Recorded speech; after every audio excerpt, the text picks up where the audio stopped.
Hello everyone, আসসালামু আলাইকুম। আমি এখন আছি চকবাজার।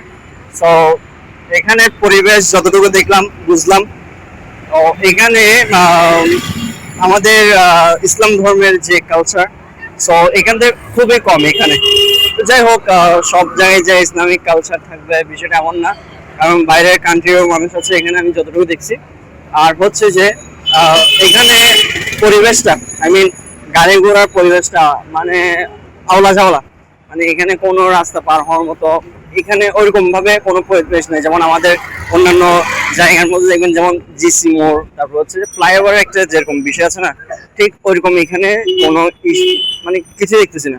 এখানে অ্যাক্সিডেন্ট হইলেও কারো গায়ে মাখবে না, কারণ এখানে যে যার সেফটিতে আর কি থাকতে হবে। কারণ এখানে তো ওইরকম ভাবে মেনটেন করাটা সম্ভব না। অ্যান্ড ফাইনাল যেটা বলতেছিলাম, যে আমি আসছি বইয়ের জন্য চকবাজার, বইয়ের রাজা। আমি যেটা জীবনে কিছু পাই নাই, যে জীবনে যেদিকে গেছি ওইখানে যেখানে পাই নাই, আমি কিন্তু চকবাজার আসলে সেখানে পাইছি। যেমন দর্শনাদি বইগুলো, তারপর হচ্ছে যে দার্শনিকদের বই, জীবনী, তারপর হচ্ছে ধরেন ইমাম গাজ্জালের কিতাব, মানে যেখানে পাওয়া যায় না। আমি অন্যান্য জায়গায় গিয়ে দেখছি পাওয়া যাচ্ছে না, বাট আমি এখানে দেখতেছি। এই চকবাজার আসছি, চকবাজারের মধ্যে পাইছি ইমাম গাজ্জালের বই। তারপরে আমি যার ফ্রেন্ড, আমি যার ছাত্র দাবি করি, আমি আর শিষ্য দাবি করি, আল্লামা জালালউদ্দিন রুমি, ওনারও কিতাব আছে এখানে। তো মানে ফাইন্যান্সিয়াল প্রবলেমের কারণে নেওয়া হয়নি। তো ইনশাল্লাহ, কিন্তু এখানে নাই বলতে কিছু না, সবগুলা যেমন অন্যান্য ধর্মের যত বই দরকার সবগুলা এখানে আছে আলহামদুলিল্লাহ। তো এই আর হচ্ছে যে যেটা বলছিলাম, আমি যেখানে যাই ওখানে রিভিউ তো দিই, পাশাপাশি হচ্ছে আমি এখানে আসার সময় আমাদের চট্টগ্রাম মেডিকেলের গাড়ি দেখতেছিলাম, যেমন দেখতেছেন তো অ্যাম্বুলেন্স।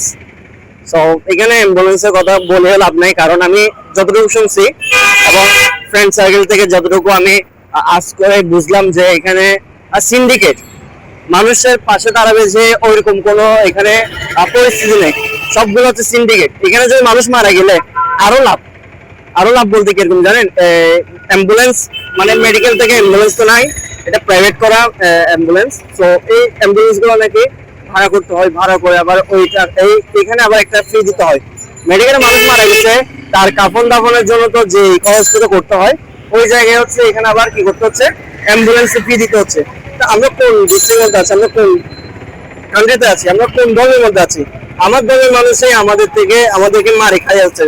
তো আমি এখন আছি মেডিকেল, চট্টগ্রাম মেডিকেলে। তো আমি আশা করবো নিজের মধ্যে মানবতাটা তৈরি করেন। যদি মানবতা, আজকে যদি আপনি মানুষের পাশে যদি মানবিকতা যদি না দেখেন, তাহলে কালকে আপনার পাশে কেউ মানবতা দেখাবে না। তো এটা আমার থেকে ভালো আপনারা সবাই ভালো জানেন। তো আমি আশা করবো যে এরকম সিন্ডিকেট যাতে না হয়। আর প্রাইভেট হসপিটালের কথা কি বলবো, প্রাইভেট হসপিটাল মানে হচ্ছে সিন্ডিকেট।